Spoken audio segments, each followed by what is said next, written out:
Hey everybody in Italy and all of you guys in Milan.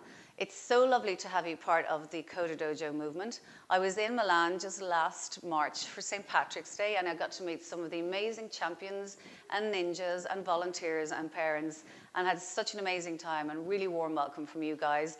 And I will definitely be back. You keep doing what you're doing. We see from afar all of the amazing work that you're doing and all of the fun that you're having. And I will definitely make my way over to see you guys in 2016. How did you get involved in CoderDojo? I got involved in CoderDojo because I'd heard of the movement. I'd seen the benefit and the advantages that it was bringing to children already involved. My own two young boys at the time were involved in a dojo. They were going to one in Dublin, and I saw exactly what it was that was happening with them. They were becoming really interested, really creative, and they were developing innovation skills that they wouldn't have developed otherwise. I also spent time meeting the amazing Bill Liao and James Welton, who founded CoderDojo just 4 years ago. And they are so incredibly inspiring, they're so incredibly passionate, and they want CoderDojo to reach every child in the world ideally. And that vision and passion really inspired me to want to be more directly involved, not just as a champion or as a mother, but as somebody who could actually work with Bill and James in making the movement something even more incredible. And right now, we're in 63 countries, but we want to reach more, and we have incredible ambitions for it. And that also interested me. I wanted to be part of a journey that took this movement that started in Ireland as a very small idea and concept of a fun coding club for kids, and brought it out to the world, and brought it out to kids who won't actually get access to these skills unless there's something like a CoderDojo there for them. Why is it important to learn how to code? Learning how to code is important, not just because you're going to become a coder, a programmer, or a software engineer, but the actual process of learning how to write code and to debug code opens up your eyes to a whole set of skills that you didn't even know you had, around problem solving, around creativity, around innovation, around working with other people in teams to solve problems and to create things. Coding itself is an amazing skill set to have because everything around the world that runs on code. If it's technology, there's code running it. So it's an important skill set from that context, but it's also important as a platform to shape and develop a whole set of skill sets that are really, really important to be successful in any aspect of life.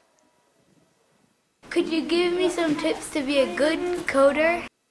A great way to start learning how to code is to start with some of the more simple, engaging, interactive tools like Scratch, which also has the benefit of being free of charge, and it also has an amazing experiential element to it where kids can see what they're doing as they're doing it. And the kind of Lego block feeling about how you work with Scratch is also very intuitive to kids. They get how to use it very quickly and they develop skills themselves very quickly. So a great place to start is with one of those engaging tools like Scratch.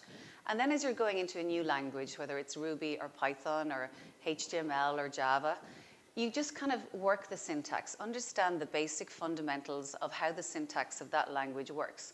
And then once you've got that, you can start being a little bit more creative and a little bit more advanced with it. One tip that I always share to people is don't be afraid to embed comments within your lines of code.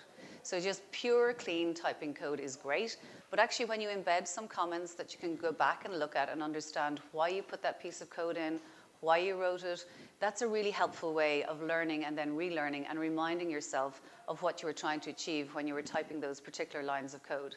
So my tip is to look at progression. Think about easy, simple languages. Think about how you can then move into more advanced languages when you've built that logical skill thinking and the ability to be very forward thinking in terms of what you're trying to achieve and what you're doing and how that relates to it. So start simple, start with some really easy languages, then gradually progress to more difficult languages, but also keep a little few tips in mind, like keeping comment notes and thinking about the flow and thinking about where you're at in the stage of development.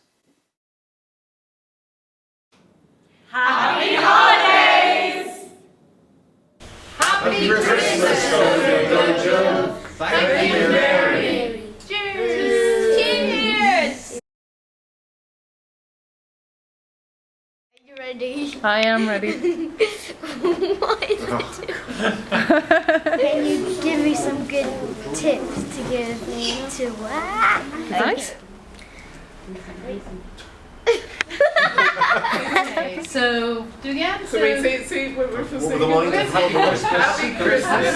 Dojo. CoderDojo. CoderDojo. No, CoderDojo.